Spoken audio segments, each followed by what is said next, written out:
Welcome to Inside the Vandals, a weekly look at Idaho basketball with head coaches Don Verlin and John Newley, brought to you by the School of Journalism and Mass Media. And now, here's your host, Joe Simons. Welcome to Inside the Vandals. I'm Joe Simons. Each week I sit down with head coach Don Verlin and talk the latest in Idaho hoops. Coach, just one game this week, a big one against Utah State. You come away with another nail-biting victory, win by 3 points in that one. Talk about Steven Madison's shot.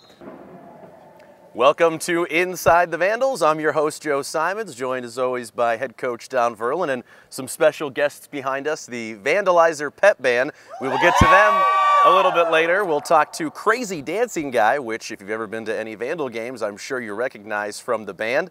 Coach, got to be really excited with the way your team played last week. 3-0, a clean sweep. Coach, I feel like a broken record. Every time we sit down, it seems the winning streak gets a little bit longer. One game this week, this one a victory over Portland State University, 77-68. Last game at home, want to start with that big, energetic crowd. Over 3,000 fans turned out. Talked about how much that meant to your team. Spartans attempting 24 three-pointers a game, making just over 8 per contest. When a team lives and dies by the three that much, is it difficult to come with a defensive game plan? Because you know they're going to jack them up really no matter the situation. It really is. I mean, you know, we call those games shooters' chance games. If they can shoot it and they make them, they got a chance to beat you. You know, you just got to emphasize it in both your defenses. We've got to do a very good job in our man-to-man defense of stop and dribble penetration and contesting their three-point shooters. In our zone defense, we got to make sure we locate the shooters and do a good job contesting shots out of our zone defense. Life after basketball, I think we're going to be competing for some of the same jobs down the line at ESPN. Is that kind of what you're shooting for down the line? Hopefully. I would be open to ESPN or, you know, kind of more the regular news side of things, but whatever opportunity comes knocking, I would be very grateful for. But broadcasting is yes, what you're going broadcasting, after. absolutely, yeah. Okay. Hopefully on-camera reporting. Well, 2 more games to wrap up the regular season, and then you go to Vegas for the WAC tournament. Thanks, yep. Alyssa. Yep, thank you. Welcome back to Inside the Vandals. We're now joined by head coach John Newley. Coach, coming off a nice homestand to wrap up the season, let's start with the game against San Jose State. You're shorthanded. Jessica was out with the injury. Alyssa was in very limited action because of an illness, and the team found a way to respond. 4 players in double figures, only 1 second-half turnover, a total team effort. Absolutely. You know, going in, we knew we would be shorthanded with Jess, you know, rolling her ankle, and then Alyssa turning up sick. And but, you know, like I told them, everybody's a Vandal. You know, everybody's part of this basketball team, and everyone's going to have to step it up. And, you know, it was a team effort. I think everybody kind of blending together has done a good job. I think they've been through the fire. Like you said, we've had close games. We've won buzzer beaters. You know, we've lost close games. We've had the whole gamut, really, of what you can do out on a basketball floor, and I think that's really going to help us, you know, in the pressure-packed situation down in Vegas. Well, Coach, you've won 3 in a row before this season. You do it again, you'll go dancing. Good luck. That's right. Thanks. The Vandals have one game this week, a very familiar opponent, the Utah State Aggies. We'll talk to Coach after the break about the team and his relationship with head coach Stu Morrill. Bragg receives the inbound. Geiger pressures him in the backcourt. Bragg is an 80% free throw shooter. Don't want to foul him. Bragg drives to the free throw line. Stops the dribble. Needs help. Throws it to Johnson near midcourt. 20 to shoot. Johnson working on Ledbetter. He backs it out near midcourt. They're really running clock. They throw it away. Ledbetter. Spin move. Lays it up the left-handed end. 1-point game. 40 seconds left. Now they got a foul. Johnson into the front court. They nearly poke it away, but Johnson's going to go to the line as Ledbetter fouled him from behind. Johnson's a 75% free throw shooter. What a time for a turnover there for Cal State.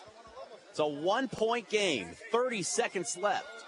Worst case scenario, you're going to be down 3 if Johnson makes them both. Shot clock is turned off. Idaho is out of timeouts. The runners have 1. Here's Johnson's first. Good. 1 more upcoming for the freshman. And what a freshman he is. 20 points in the ballgame. 4 3-point field goals. Second free throw. Good. And it's a 3-point game. 30 seconds left. Idaho ball. Shot clock turned off. Here's Tatum. Tatum stops the dribble. Needs help. Here's Geiger. 20 seconds. Geiger dribbles up top. Ledbetter. Head fakes the 3. drives inside, throws it over to Tatum. Tatum in trouble, loose. Barone's got it. He lays it in. 12 seconds left. 1 point lead. They got a foul and foul in a hurry. They got a foul, and they do with 9 seconds left. 76-75. Well, they looked for the three. It wasn't there. And they had enough time where they could go for the two. Barone lays it in. And it's a 1 point game again. 9.1 seconds left. And the Runners are up by 1. 2 free throws coming for Stephon Carter. Excuse me, for Alex Johnson. Johnson in the game is 3 of 5 at the line. He's got 2. No good. Wow, big miss. Idaho's going to have a chance. 9.1 seconds. 75-76. Idaho out of timeouts. Free throw. Good. 2 point game. Here we go. Idaho down 2 with the ball. 7 seconds in overtime. Wiley hands to Geiger. 4 seconds. Geiger to Ledbetter. 3 for the win. It's in. Idaho wins the game. Jeff Ledbetter knocks down a 3 in overtime. 78-77. In local news, a Lamont area farmer has announced his candidacy for Whitman County Commissioner. Republican Art Swanik runs sheep and farms wheat and hay, and is a former Lamont School Board member, Whitman County Fire District 5 Commissioner, and president of the County Farm Bureau. Swanik unsuccessfully ran for a local Washington State representative seat in 2009.